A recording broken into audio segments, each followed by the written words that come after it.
2025 यावर्षी आपण सगळ्यांनी काही ना काही गमावलं आणि काहीतरी नव्याने शिकलो.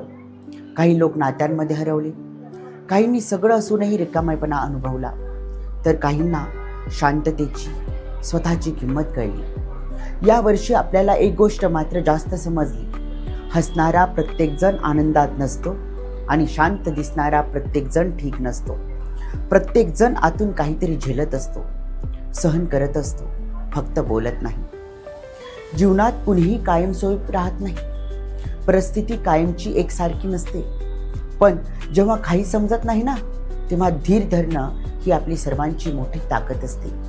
आपण पडतो, आपण थकतो, आपण तुटतो, पण पुन्हा उभं राहू शकतो.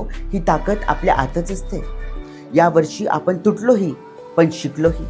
आणि शेवटी एकच गोष्ट कळली: या गोंधळलेल्या जगात स्वतःला जपणं, स्वतःवरती प्रेम करणं हीच खरी गरज असते. 2026 आम्ही तयार आहोत. थोडं शांत, थोडं मजबूत आणि खूप काही शहाणे.